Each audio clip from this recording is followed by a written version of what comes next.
أعوذ بالله من الشيطان الرجيم. بسم الله الرحمن الرحيم. حميم. تنزيل الكتاب من الله العزيز الحكيم. ما خلقنا السماوات والأرض وما بينهما إلا بالحق وأجل مسمى والذين كفروا عما أنذروا معرضون. قل أرأيتم ما تدعون من دون الله أروني ماذا خلقوا من الأرض أم لهم شرك في السماوات ائتوني بكتاب من قبل هذا أو أثارة من علم إن كنتم صادقين. ومن أضل ممن يدعو من دون الله من لا يستجيب له إلى يوم القيامة وهم عن دعائهم غافلون. وإذا حشر الناس كانوا لهم أعداء وكانوا بعبادتهم كافرين. وإذا تتلى عليهم آياتنا بينات قال الذين كفروا للحق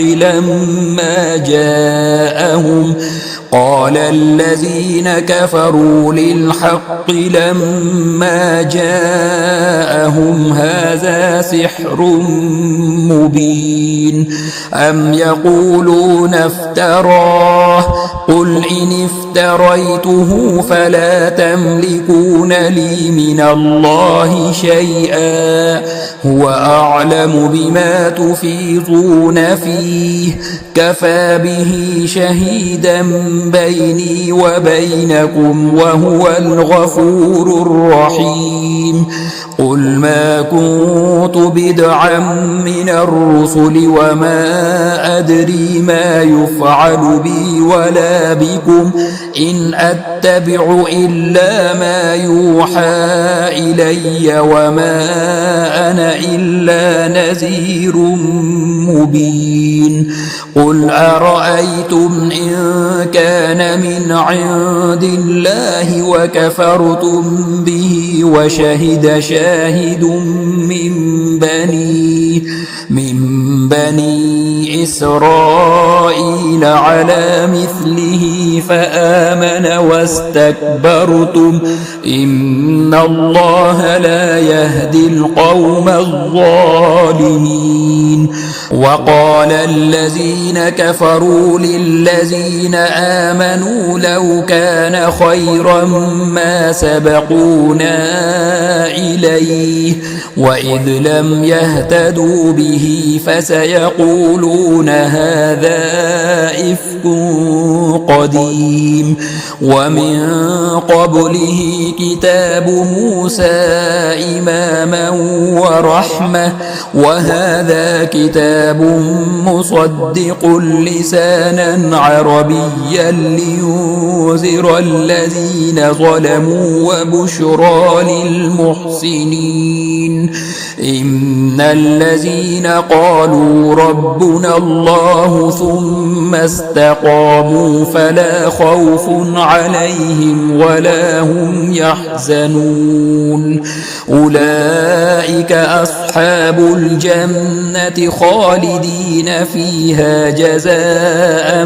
بما كانوا يعملون. ووصينا الإنسان بوالديه إحسانا حملته أمه كرها ووضعته كرها وحمله وفصاله 30 شهرا حتى إذا بلغ أشده وبلغ 40 سنة قال رب أوزعني أن أشكر نعمتك التي أنعمت علي وعلى والدي وأن أعمل صالحا ترضاه وأصلح لي في ذريتي إني تبت إليك وإني من المسلمين. أولئك الذين نتقبل عنهم أحسن ما عملوا ونتجاوز عن سيئاتهم في أصحاب الجنة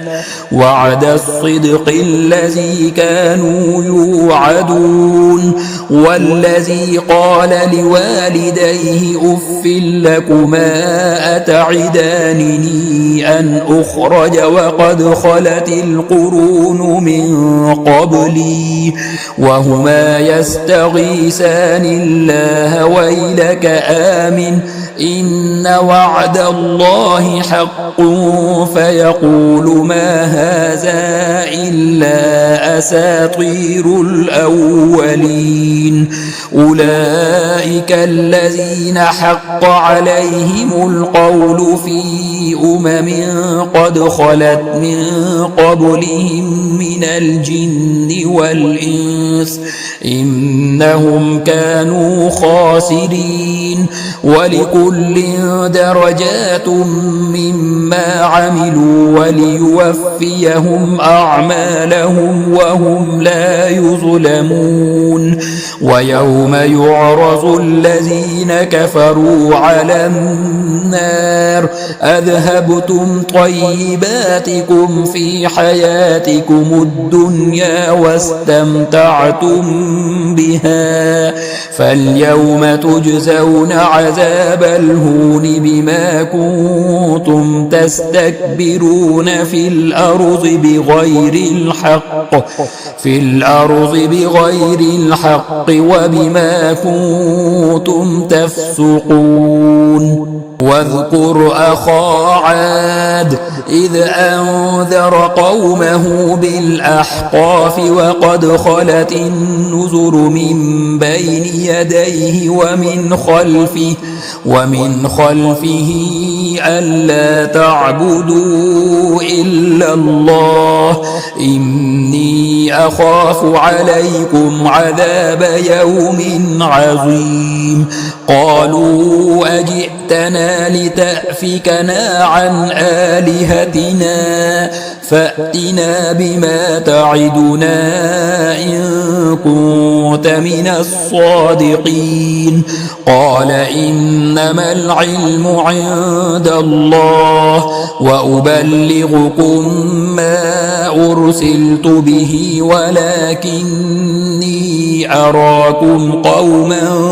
تجهلون. فلما رأوه عارضا مستقبل أوديتهم قالوا هذا عارض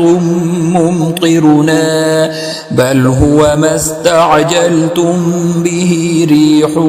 فيها عذاب أليم تدمر كل شيء بأمر ربها فأصبحوا لا يرى إلا مساكنهم كذلك نجزي القوم المجرمين. ولقد مكناهم في ماء مكناكم فيه وجعلنا لهم سمعا وأبصارا وأفئدة فما أغنى عنهم سمعهم ولا أبصارهم ولا أفئدتهم من شيء إذ كانوا يجحدون بآيات الله وحاق بهم ما كانوا به يستهزئون ولقد أهلكنا ما حولكم من القرى وصرفنا الآيات لعلهم يرجعون فلولا نصرهم الذين اتخذوا من دون الله قربانا آلهة بل ضلوا عنهم وذلك إفكهم وما كانوا يفترون وإذ صرفنا إليك نفرا من الجن يستمعون القرآن فلما حضروه قالوا أنصتوا فلما قضي ولوا إلى قومهم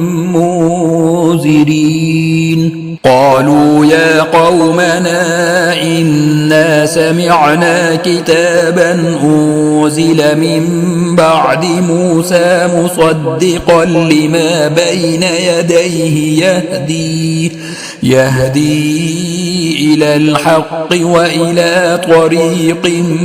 مستقيم يا قومنا أجيبوا داعي الله وآمنوا به يغفر لكم من ذنوبكم ويجركم من عذاب أليم ومن لا يجب داعي الله فليس بمعجز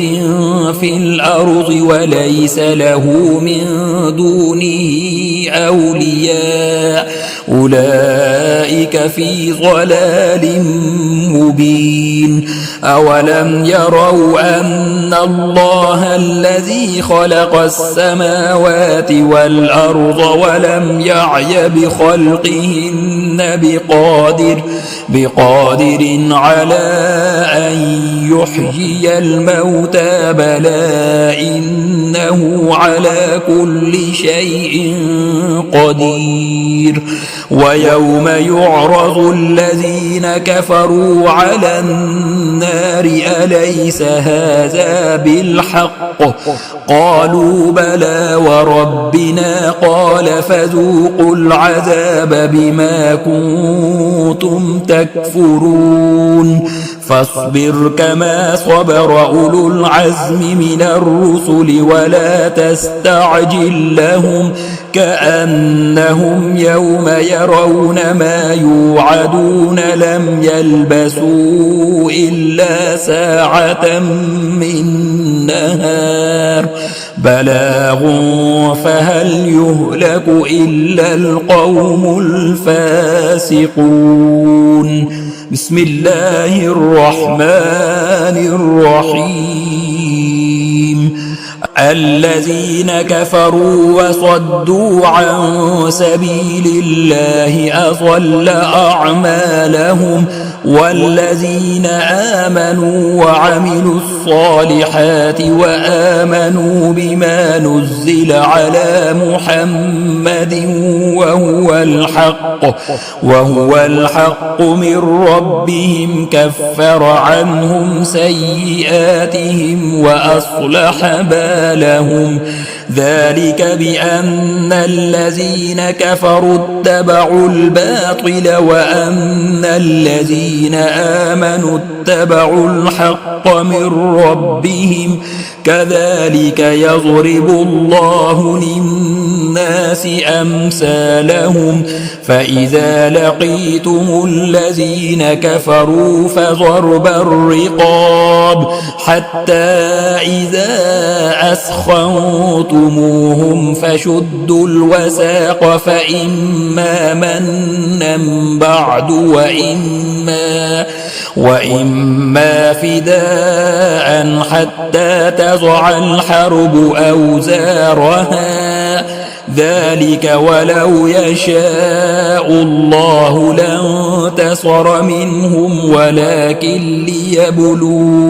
ولكن ليبلو بعضكم ببعض والذين قتلوا في سبيل الله فلن يضل أعمالهم سيهديهم ويصلح بالهم ويدخلهم الجنة عرفها لهم. يا أيها الذين آمنوا إن تنصروا الله ينصركم ويثبت أقدامكم. والذين كفروا فتعسا لهم وأضل أعمالهم. ذلك بأنهم كرهوا ما أنزل الله فأحبط أعمالهم. أفلم يسيروا في الأرض فينظروا كيف كان عاقبة الذين من قبلهم دمر الله عليهم وللكافرين أمثالها. ذلك بأن الله مولى الذين آمنوا وأن الكافرين لا مولى لهم. إن الله يدخل الذين آمنوا وعملوا الصالحات جنات تجري من تحتها الأنهار. والذين كفروا يتمتعون ويأكلون كما تأكل الأنعام والنار مسوى لهم. وكأي من قرية هي أشد قوة من قريتك التي أخرجتك أهلكناهم فلا ناصر لهم. أفمن كان على بينة من ربه كمن زين له سوء عمله واتبعوا أهواءهم. مثل الجنة التي وعد المتقون فيها أنهار من ماء غير آس وأنهار من لبن لم يتغير طعمه وأنهار من خمر لذة للشاربين وأنهار من عسل مصفى ولهم فيها من كل الثمرات ومغفرة من ربهم كمن هو خالد في النار وسقوا ماء حميما فقطع أمعاءهم. ومنهم من يستمع إليك حتى إذا خرجوا من عندك قالوا للذين أوتوا العلم ماذا قال آنفا أولئك الذين طبع الله على قلوبهم واتبعوا أهواءهم. والذين اهتدوا زادهم هدى وآتاهم تقواهم فهل ينظرون إلا الساعة أن تأتيهم بغتة فقد جاء أشراطها فأنى لهم إذا جاءتهم ذكراهم. فاعلم أنه لا إله إلا الله واستغفر لذنبك وللمؤمنين والمؤمنات والله يعلم متقلبكم ومثواكم. ويقول الذين آمنوا لولا نزلت سورة فإذا أنزلت سورة محكمة وذكر فيها القتال رأيت الذين في قلوبهم مرض ينظرون إليك نظر المغشي عليه من الموت فأولى لهم طاعة وقول معروف. فإذا عزم الأمر فلو صدقوا الله لكان خيرا لهم. فهل عسيتم إن توليتم أن تفسدوا في الأرض وتقطعوا أرحامكم أولئك الذين لعنهم الله فأصمهم وأعمى أبصارهم أفلا يتدبرون القرآن أم على قلوب أقفالها إن الذين ارتدوا على أدبارهم من بعد ما تبين لهم الهدى الشيطان سول لهم وأملى لهم ذلك بأنهم قالوا للذين كرهوا ما نزل الله سنطيعكم في بعض الأمر والله يعلم إسرارهم فكيف إذا توفتهم الملائكة يضربون وجوههم وأدبارهم ذلك بأنهم اتبعوا ما أسخط الله وكرهوا رضوانه فأحبط أعمالهم أم حسب الذين في قلوبهم مرض أن لن يخرج الله أضغانهم ولو نشاء لأريناكهم فلعرفتهم بسيماهم ولتعرفنهم في لحن القول والله يعلم أعمالكم ولنبلونكم حتى نعلم المجاهدين منكم والصابرين ونبلو أخباركم إن الذين كفروا وصدوا عن سبيل الله وشاقوا الرسول من بعد ما تبين لهم الهدى لن يضروا الله شيئا وسيحبط أعمالهم يا أيها الذين آمنوا أطيعوا الله وأطيعوا الرسول ولا تبطلوا أعمالكم إن الذين كفروا وصدوا عن سبيل الله ثم ماتوا وهم كفار فلن يغفر الله لهم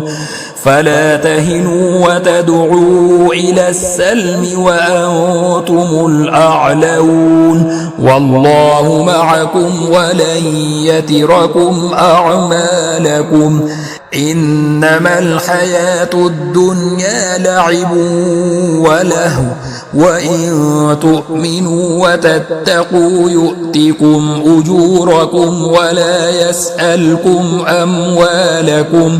إن يسألكموها فيحفكم تبخلوا ويخرج أضغانكم ها أنتم هؤلاء تدعون لتنفقوا في سبيل الله فمنكم من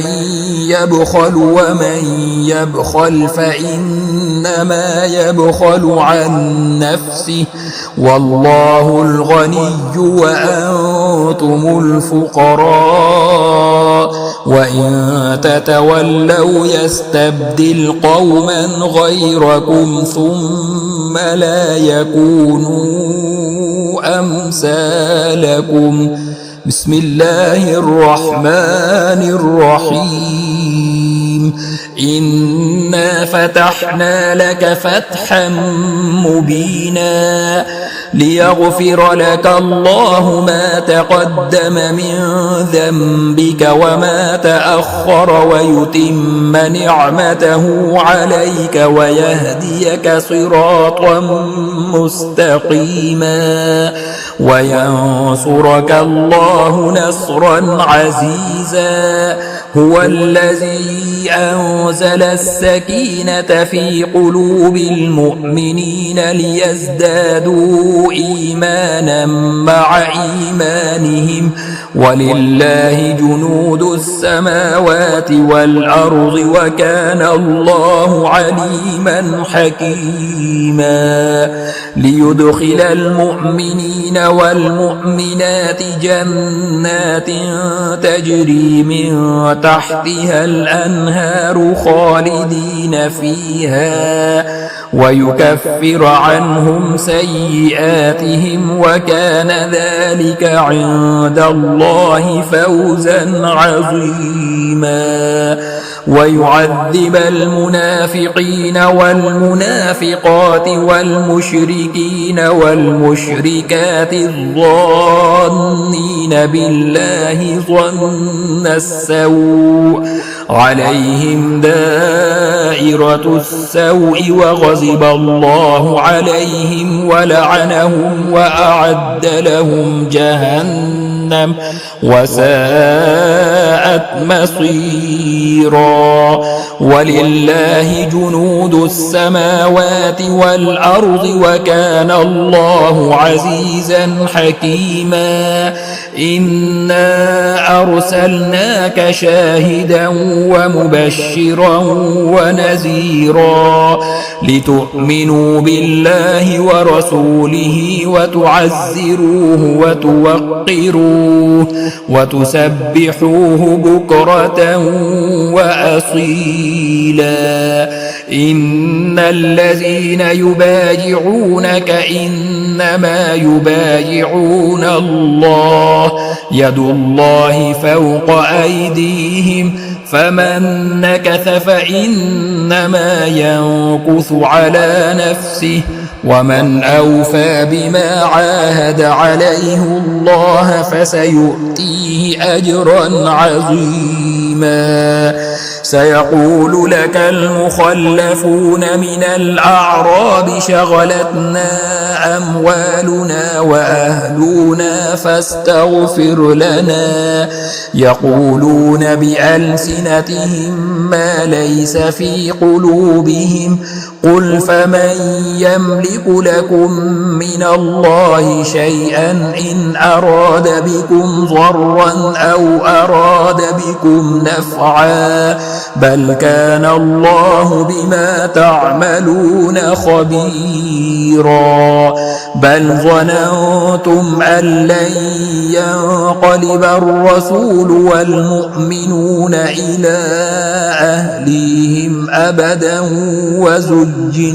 وزين ذلك في قلوبكم وظننتم ظن السوء وكنتم قوما بورا ومن لم يؤمن بالله ورسوله فإنا أعتدنا للكافرين سعيرا ولله ملك السماوات والأرض يغفر لمن يشاء ويعذب من يشاء وكان الله غفورا رحيما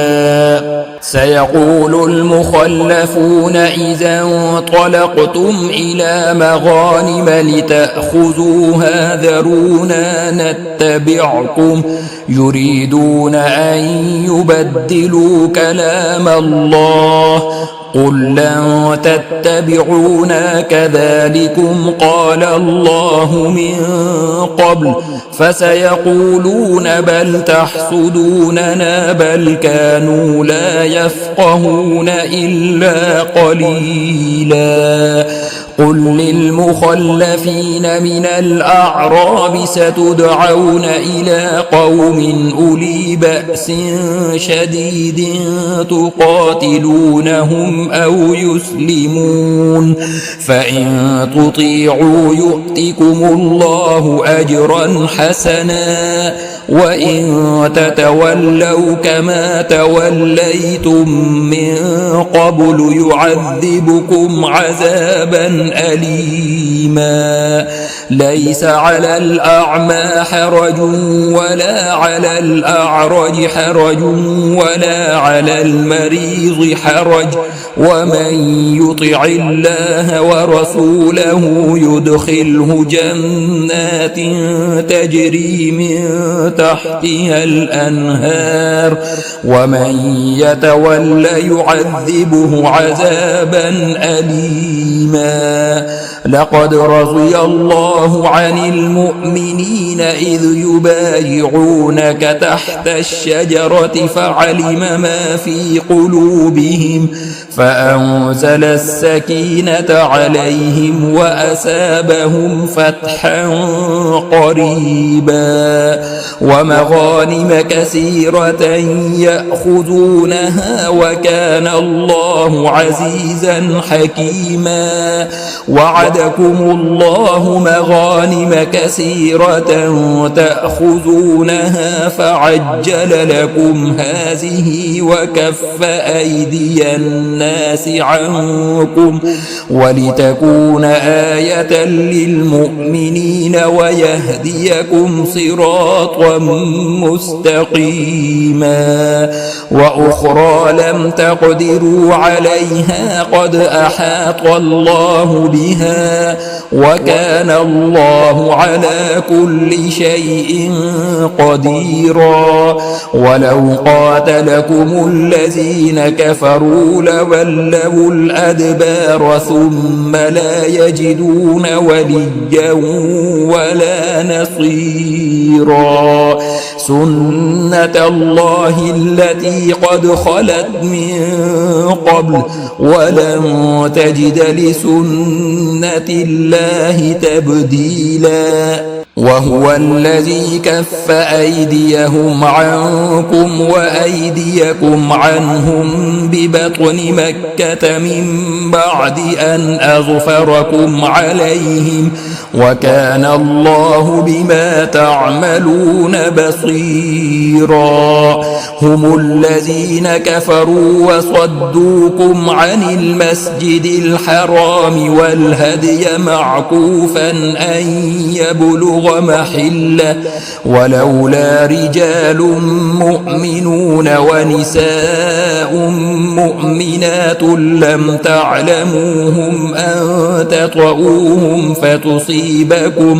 فتصيبكم منهم معرة بغير علم ليدخل الله في رحمته من يشاء لو تزيلوا لعذبنا الذين كفروا منهم عذابا أليما إذ جعل الذين كفروا في قلوبهم الحمية حمية الجاهلية فأنزل الله سكينته على رسوله وعلى المؤمنين وألزمهم كلمة التقوى وكانوا أحق بها وأهلها وكان الله بكل شيء عليما لقد صدق الله رسوله الرؤيا بالحق لتدخلن المسجد الحرام إن شاء الله آمنين محلقين رؤوسكم ومقصرين لا تخافون فعلم ما لم تعلموا فجعل من دون ذلك فتحا قريبا هو الذي أرسل رسوله بالهدى ودين الحق ليظهره على الدين كله وكفى بالله شهيدا محمد رسول الله والذين معه أشداء على الكفار رحماء بينهم تراهم ركعا تراهم ركعا سجدا يبتغون فضلا من الله ورضوانا سيماهم في وجوههم من أثر السجود ذلك مثلهم في التوراة ومثلهم في الإنجيل كزرع أخرج شطأه فآزره فاستغلظ فاستوى على سوقه يعجب الزراع ليغيظ بهم الكفار وعد الله الذين آمنوا وعملوا الصالحات منهم مغفرة وأجرا عظيما. بسم الله الرحمن الرحيم. يا أيها الذين آمنوا لا تقدموا بين يدي الله ورسوله واتقوا الله إن الله سميع عليم. يا أيها الذين آمنوا لا ترفعوا أصواتكم فوق صوت النبي ولا تجهروا له بالقول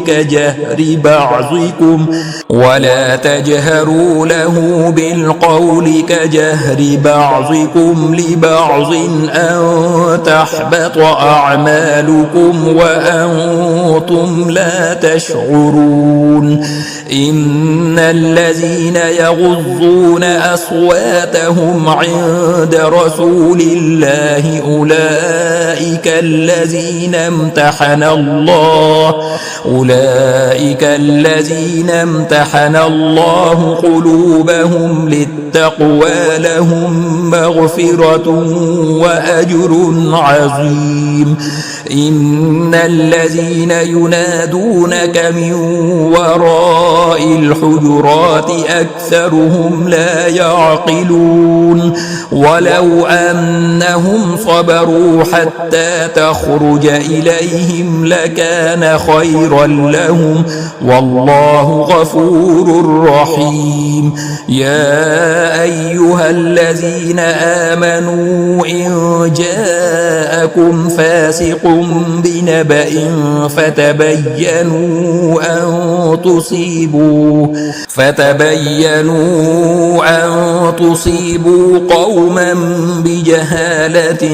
فتصبحوا على ما فعلتم نادمين. واعلموا أن فيكم رسول الله لو يطيعكم في كثير من الأمر لعنتم ولكن الله حبب إليكم الإيمان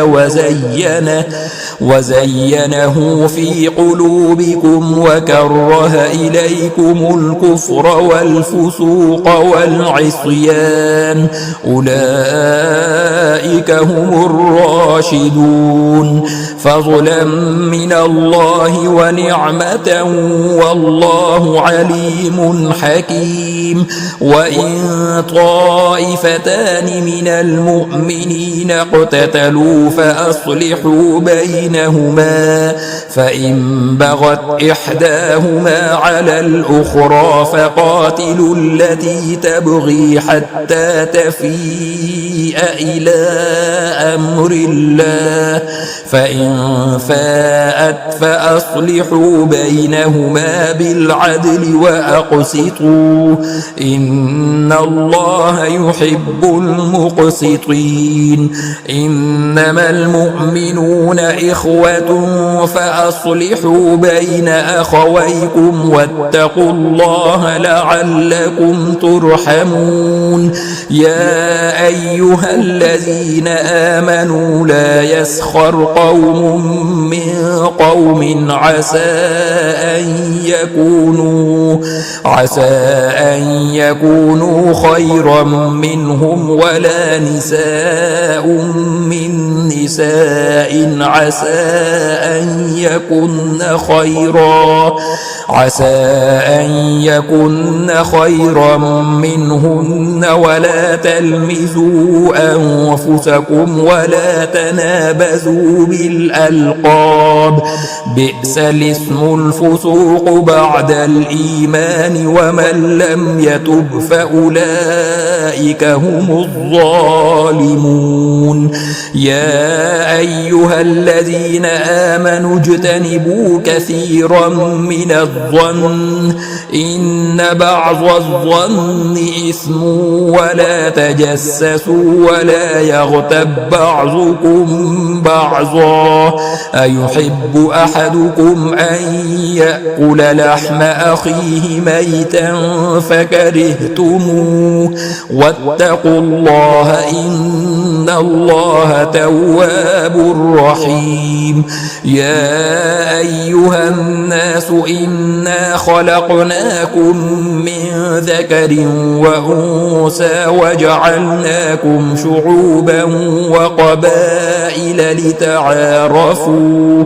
إن أكرمكم عند الله أتقاكم إن الله عليم خبير قالت الأعراب آمنا قل لم تؤمنوا ولكن قولوا أسلمنا ولما يدخل الإيمان في قلوبكم وإن تطيعوا الله ورسوله لا يلتكم من أعمالكم شيئا إن الله غفور رحيم إنما المؤمنون الذين آمنوا بالله ورسوله ثم لم يرتابوا وجاهدوا بأموالهم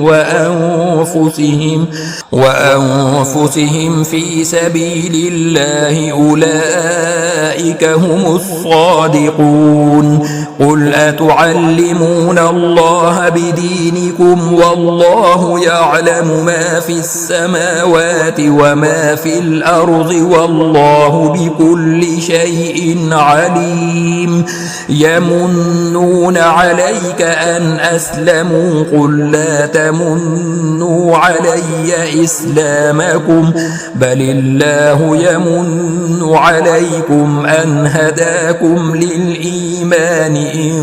كنتم صادقين إن الله يعلم غيب السماوات والأرض والله بصير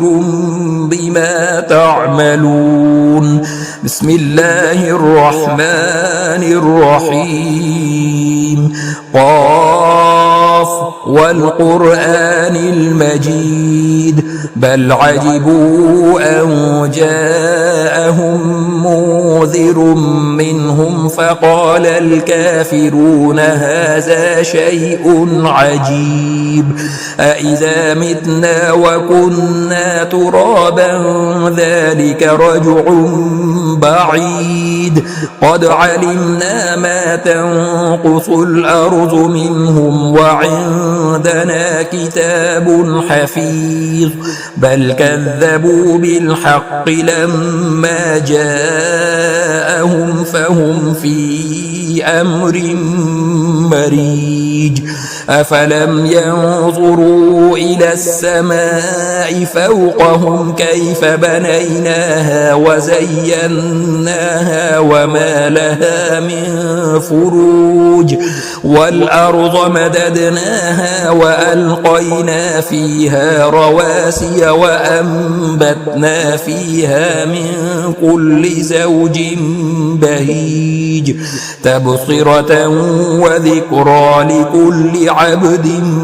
منيب ونزلنا من السماء ماء مباركا فأنبتنا به جنات وحب الحصيد والنخل باسقات لها طلع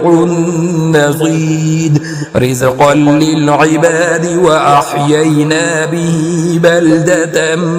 ميتا كذلك الخروج كذبت قبلهم قوم نوح وأصحاب الرس وثمود وعاد وفرعون وإخوان لوط وأصحاب الأيكة وقوم تبع كل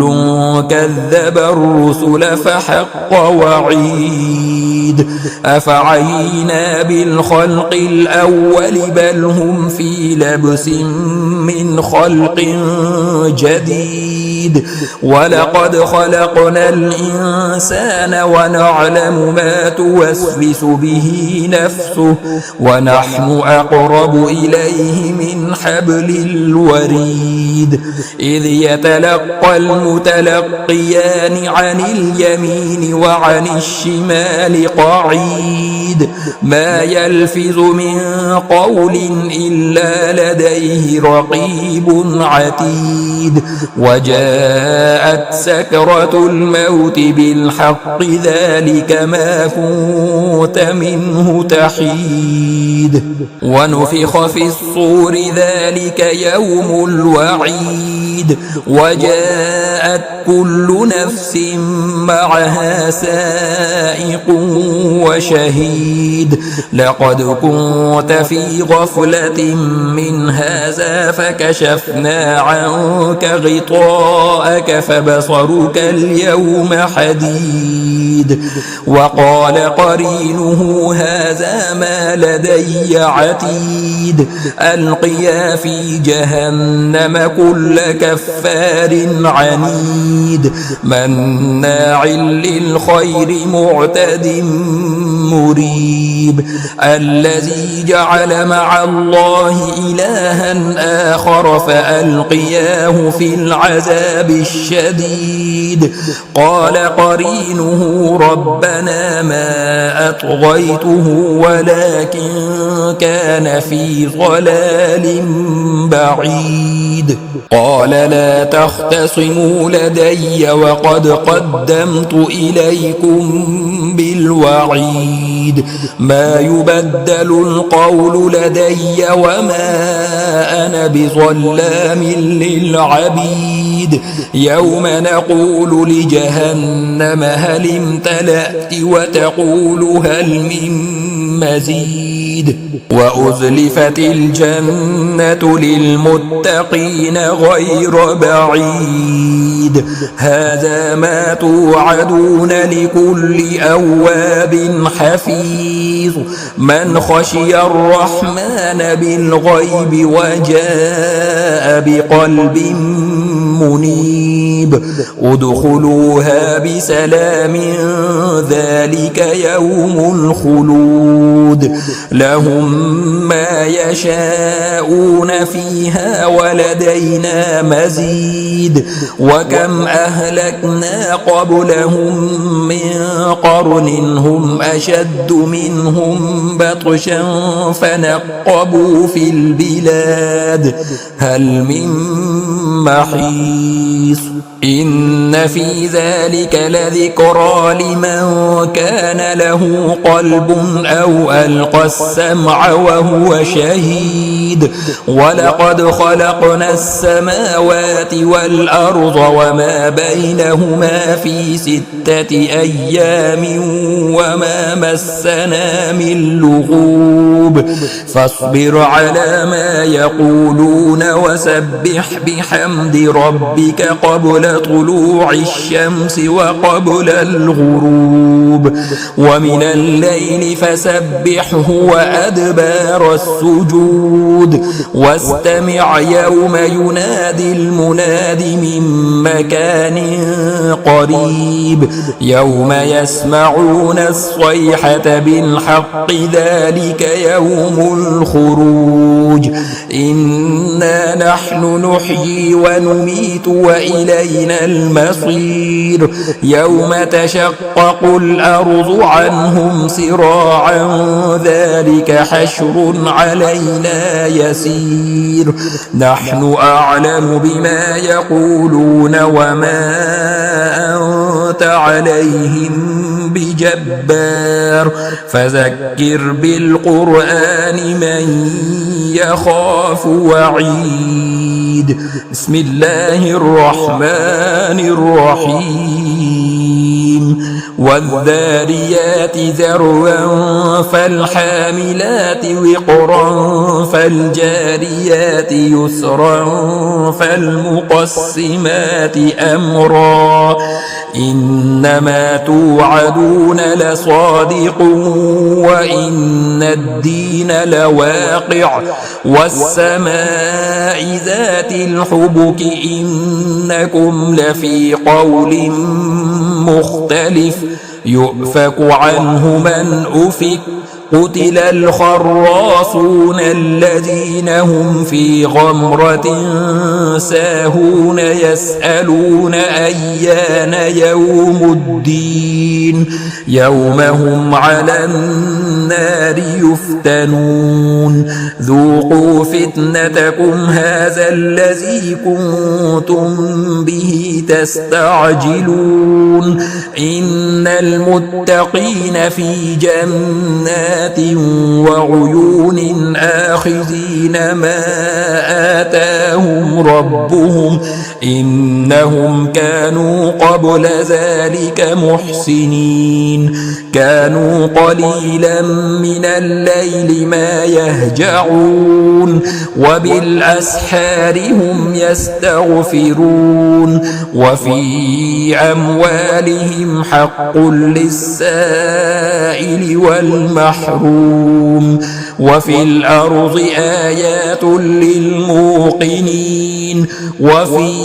أنفسكم أفلا تبصرون وفي السماء رزقكم وما توعدون فورب السماء والأرض إنه لحق مثل ما أنكم تنطقون هل أتاك حديث ضيف إبراهيم المكرمين إذ دخلوا عليه فقالوا سلاما قال سلام قوم منكرون فراغ إلى أهله فجاء بعجل سمين فقربه إليهم قال ألا تأكلون فأوجس منهم خيفة قالوا لا تخف وبشروه بغلام عليم فأقبلت امرأته في صرة فصكت وجهها وقالت عجوز عقيم قالوا كذلك قال ربك إنه هو الحكيم العليم